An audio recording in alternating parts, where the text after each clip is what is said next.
Whose attention do you desire?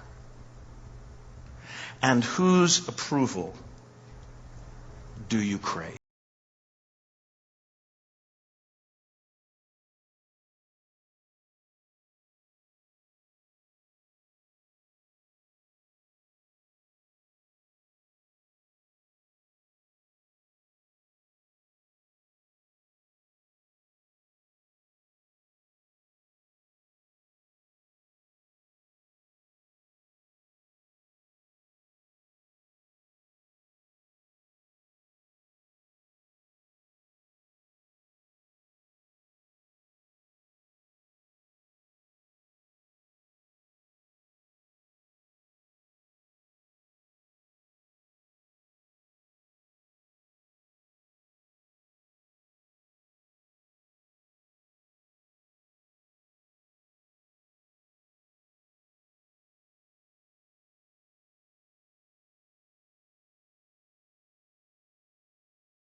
Always precedes modest dress.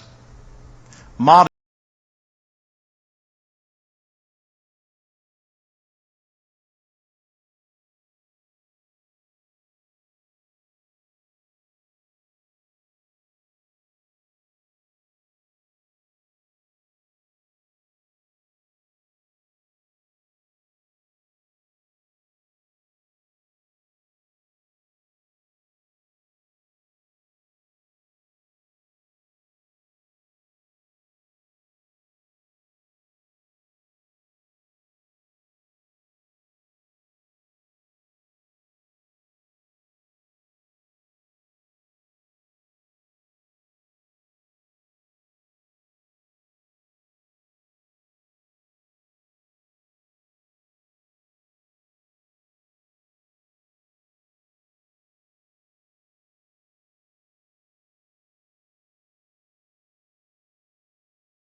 or the worldly women of our culture.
And be warmly welcomed and not self-righteously judged. I want this to be a church where women, godly women, motivated by grace, dress modestly. And I want this to be a church where the unconverted or immature can come dressed immodestly and be warmly welcomed. Let this be a church populated by the unconverted dressing immodestly and warmly welcomed into our midst. I also want this to be a church where the newly converted, the immature, and even the mature, if immodestly dressed, would be cared for through gracious correction. The newly converted, the immature, and the mature, if immodestly dressed, would be cared for and graciously corrected. Modesty is the responsibility of the entire church. Again, corrected not by self-righteous individuals, but by those who consider themselves the worst sinner they know, but corrected nonetheless. You know what I hope one of the effects of this message is? I hope that humble individuals who truly care will be free from the fear of woman and approach other ladies not with condemnation or a conclusion, but with an observation either about wardrobe in general or a particular piece of clothing specifically. I will be disappointed if that isn't the fruit or effect of this message. What is to be noticeable about a woman professing godliness is not her wardrobe, but her good works. There is to be this observable lifestyle of serving others. That's the appropriate adornment. That's the godly adornment for women who profess to be Christians. That is, in effect, the transforming effect of the gospel. The transforming effect of the gospel is less time in the bathroom, less time at the mall, and more time serving family and church.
concerned, you should be concerned about modest dress because of the gospel. That's why Paul's concerned. That's why I'm concerned. That's why you should be concerned. You see, we cannot isolate verse 8 from the first 7 verses of this chapter. A transition takes place in verse 8. Verse 8 proceeds with the assumption that one has read and understood verses 1 through 7 of 1 Timothy chapter 2. So Paul writes there, in effect, therefore, or I desire then, as a result of previous verses. Likewise, as he addresses the women. You cannot divorce verse 8 from verses 1 through 7. And verses 1 through 7, it is clear, it is unarguably clear that it is the gospel that motivates Paul. It is the gospel that informs Paul. It is the gospel that defines Paul. It is the gospel that leads him to express this concern beginning in verse 8 to the men, his concerns articulated in verse 9 and 10 to the women. It is the gospel. Regardless of topic, Paul teaches every topic in relation to the gospel. For Paul, all topics proceed from and are related to the gospel. Please, do not misinterpret. Do not misunderstand. Do not misapply this message. Paul is not a conservative. This is not some alternative or addition to the book of virtues. This isn't some general appeal for morality. This, modesty, it's about the gospel. That's what this